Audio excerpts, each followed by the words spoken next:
Benvenuti tifosi del Napoli. Lasciate un like al video e iscrivetevi al canale per rimanere sempre aggiornati sulle novità del Napoli. Guardiamo il video.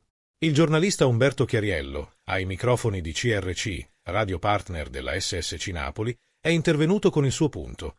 Mi sta molto divertendo in queste ore questa caccia ai reprobi, di chi si espone con affermazioni, pronostici e previsioni che poi la storia clamorosamente smentisce. Ricevo con simpatia anche lo sfottò del buon Cannata che mi dice di staccare il citofono, visto che in finale sono arrivati Kvaratskhelia e Fabian Ruiz. Lo sfottò ci sta, lo accetto volentieri, anche se Cannata ha qualche sorta di premonizione evidentemente perché io il citofono ce l'ho davvero rotto e quindi lo devo aggiustare, ma forse tarderò ad aggiustarlo vista la situazione. E ne voglio discolparmi, però vorrei anche contestualizzare. Non mi appartiene la dicitura cammellone a Fabian Ruiz. Appartiene storicamente a chi l'ha definito tale, che è il signor Enrico Fedele. Io da parte mia ho sempre detto che non amo questo calciatore, pur avendogli sempre riconosciuto qualità tecniche fuori dal comune. Ricordiamo che fu eletto quando il Napoli lo prese a 23 anni, miglior giocatore dell'Europeo U21 che la Spagna vinse e lui fu l'uomo simbolo di quella manifestazione. Però poi andiamoci a interpellare sul suo operato in anni napoletani. Dopo un inizio con Ancelotti abbastanza folgorante in cui si mise in luce, pur non trovando la titolarità immediata, ma c'era una grande concorrenza in quel centrocampo. Fabian Ruiz a Napoli non ha fatto benissimo. Ha segnato, sì, ma non tantissimo. Lui è di sicuro uno dei migliori tiratori da fuori area d'Europa. Questo gli è stato sempre riconosciuto. Ha un tiro dal limite formidabile, specie quando lo fa in caduta con quella sua leva lunga. Lui appoggia il piede destro in caduta e va col sinistro a colpire e sono delle rasoiate terribili.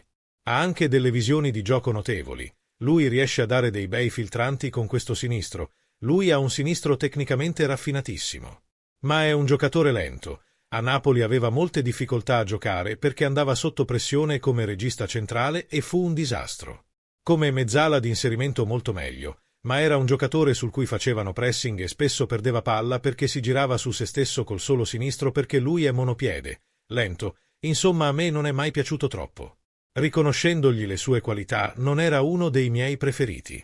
Io gli preferivo Zielinski per la sua dinamicità, per il fatto che avesse due piedi e il miglior Zielinski secondo me è stato un giocatore di livello alto. Anche se anche lui non ha mai fatto quello scattino in avanti da farlo diventare Hamšík, perché le migliori mezzali che abbiamo avuto a Napoli si stanno ricongiungendo da Hamšík a Mcitominay. È il giocatore meno rifinito tecnicamente di Fabian Ruiz, di Zielinski e di Hamšík, ma sicuramente totale a corsa, a resistenza, a fisico, colpo di testa più di tutti sia in fase difensiva che offensiva. Sa fare le due fasi benissimo, molto più di Fabian Ruiz e di Zielinski ed è un giocatore che si butta in area quasi da centravanti e fa gol. Sono ben contento di avere Mcitominay e non Fabian Ruiz. Dico la verità. Fabian Ruiz ha avuto una parabola al ribasso. Dopo l'arrivo a Napoli non ha mantenuto le premesse e le promesse. Tant'è vero che le Furie Rosse prima non gli diedero quello scatto in avanti da titolarissimo nella nazionale maggiore, cosa che invece è capitata subito a gente come Pedri, perfino Gavi. Lui no, è finito tra le riserve e addirittura poi non è stato convocato. Quando è andato al Paris Saint-Germain, ha passato un anno da riserva e l'allenatore che lo aveva fatto fuori in nazionale lo ha recuperato oggi come fulcro del gioco. Insomma, ha avuto un inizio folgorante, una fase parecchio in discesa e una risalita rapida, tant'è vero che oggi è anche titolare della nazionale nel momento della maturità. Devo ricredermi? Quello che è stato Fabian Ruiz a Napoli, tranne alcune cose folgoranti di particolarmente bello, non mi ha soddisfatto.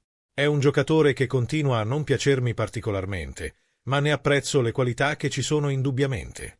D'altronde, quando fu comprato a posto di Jorginho, mi espressi molto favorevolmente sull'operato di Giuntoli e del figlio di Ancelotti, che avendo la fidanzata a Siviglia lo vedeva giocare al Betis e suggerì al padre come primo acquisto di chiedere Fabian Ruiz.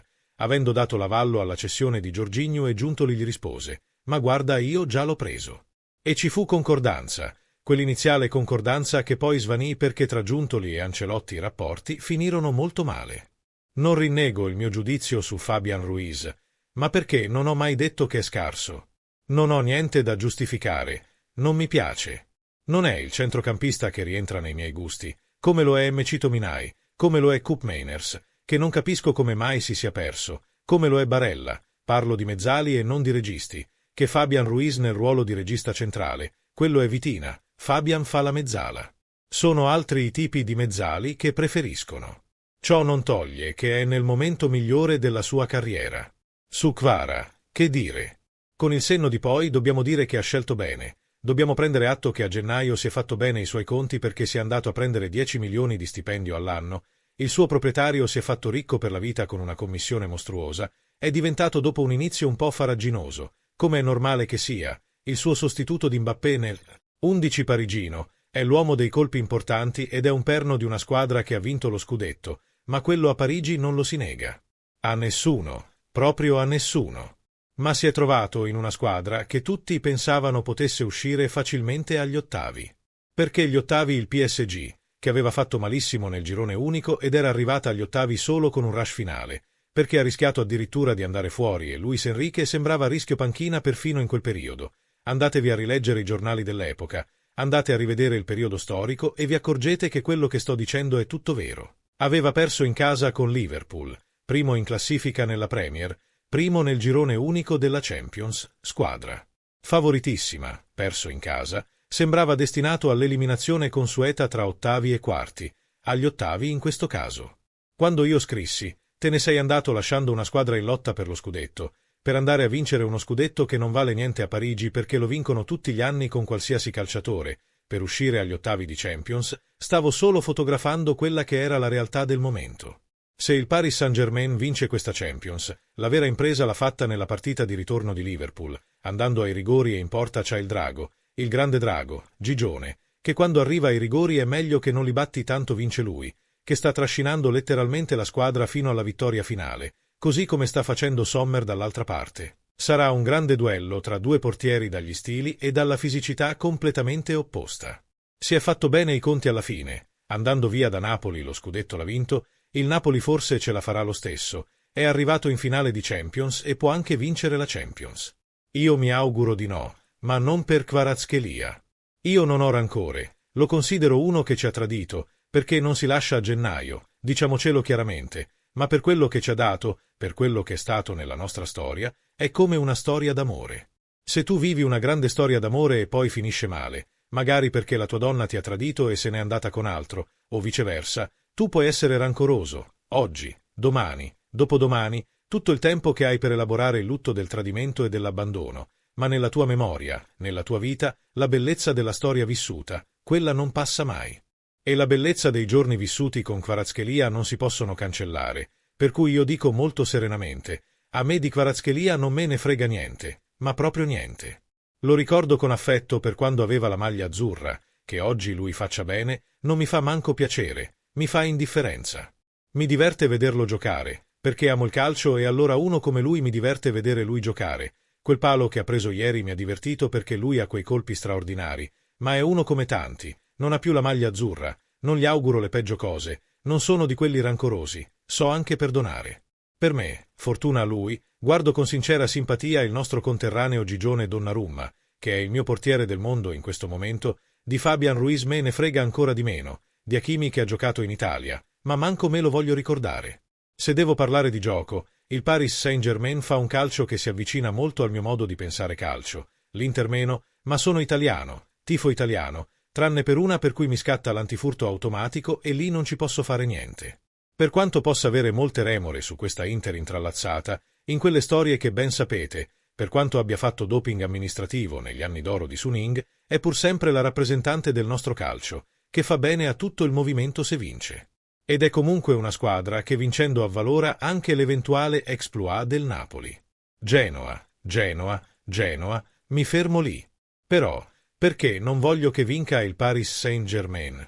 Seppur ideologicamente amo il suo gioco, seppur Luis Enrique lo volevo sulla panchina del Napoli perché lo considero un grandissimo allenatore, che ha dimostrato nella sua carriera di essere uno bravo, che toglie i campioni, mette giovani, attenzione, i giovani poi, 70 milioni Kvaratskhelia, 50 milioni Doué, altri 40 a 50 milioni il difensore. Ha speso 250 milioni il Paris Saint-Germain ma nessuno lo dice. È un problema ideologico, politico. Ogni vittoria dei proditori arroganti, in spregio a ogni normativa e a ogni codice d'onore, proprietari arabi dei club europei. Io sono contro, perché rappresentano quello che non vorrei che fosse nel calcio di oggi. L'arroganza del potere dei soldi che compra il calcio e per i loro soldi andiamo a giocare in Arabia la Supercoppa, in spregio ai nostri tifosi e alle nostre società che si vendono per un pugno di soldi. Quel modello di calcio del capo della ECA, di Al-Khelafi, è il modello che io combatto.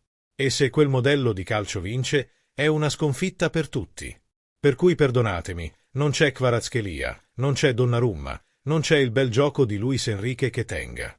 Io difendo il vecchio calcio europeo che è fondato su centinaia di anni di valori condivisi e che oggi sono svenduti in nome del dio petrolio, dollaro, denaro. Anche se l'Inter è la nostra rivale, salvaci dagli arabi. Cosa ne pensi, tifoso del Napoli? Sei d'accordo con lui? O no? Lascia un commento al video e iscriviti al canale. Forza Napoli sempre!